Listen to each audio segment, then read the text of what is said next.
Bismillahirrahmanirrahim. Assalamualaikum warahmatullahi wabarakatuh. Perkenalkan, nama saya Wan Salsabila Maharani Putri dari semester 6 kelas IA jurusan Hukum Keluarga Fakultas Syariah dan Hukum Universitas Islam Negeri Sunan Gunung Jati Bandung.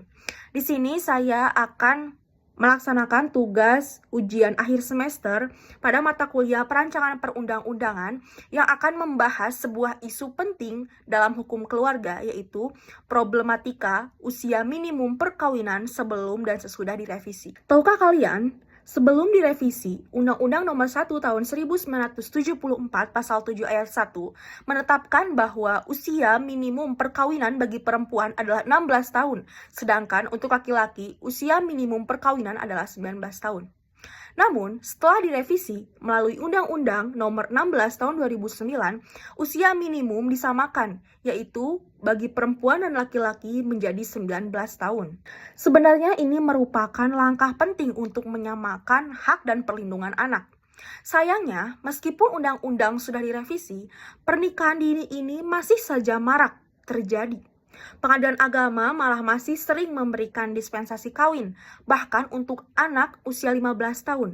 Lalu, apakah revisi undang-undang ini sudah sepenuhnya efektif? Inilah letak problematikanya, karena terdapat beberapa perdebatan dan juga pendapat dari beberapa pihak. Regulasi berubah, tetapi praktiknya belum tentu berubah. Budaya, tekanan sosial, bahkan ekonomi masih menjadi faktor dominan dalam keputusan menikah di usia dini. Secara hukum, revisi undang-undang ini sejalan dengan pasal 1 Konvensi Hak Anak PBB dan juga Undang-Undang Perlindungan Anak di Indonesia. Tujuannya sebenarnya jelas, melindungi anak-anak dari dampak negatif pernikahan dini seperti putus sekolah, KDRT, bahkan stunting. Namun, tanpa pengawasan yang ketat, edukasi yang cukup, dan perubahan mindset masyarakat, revisi ini hanya akan menjadi aturan di atas kertas.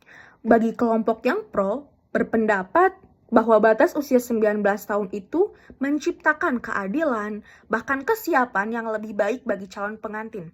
Sementara kelompok yang kontra berargumen bahwa dalam situasi seperti ini atau situasi tertentu, usia bukan satu-satunya indikator kesiapan dan dispensasi adalah jalan tengah. Namun, jika dispensasi diberikan terlalu longgar, bukankah itu akan melemahkan tujuan dari revisi undang-undang itu sendiri? Menurut saya pribadi ingin berpendapat bahwa solusi terbaik adalah pengetatan syarat dispensasi kawin, yang mana harus ada uji kesiapan psikologis, ekonomi, bahkan sosial yang ketat. Selain itu, edukasi pernikahan juga dan kesehatan reproduksi itu harus diberikan sejak remaja. Keluarga, sekolah, bahkan tokoh agama perlu terlibat aktif dalam membangun kesadaran yang kolektif. Kesimpulan yang bisa kita ambil ialah usia itu bukan hanya sekedar angka. Pernikahan itu membutuhkan kesiapan lahir maupun batin. Mari kita bersama-sama mendukung upaya negara dalam menciptakan generasi yang lebih siap, lebih cerdas, bahkan lebih terlindungi.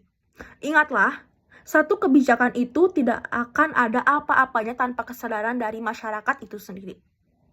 Mulailah dari kita, keluarga kita, dan lingkungan sekitar kita untuk menjadi agen perubahan.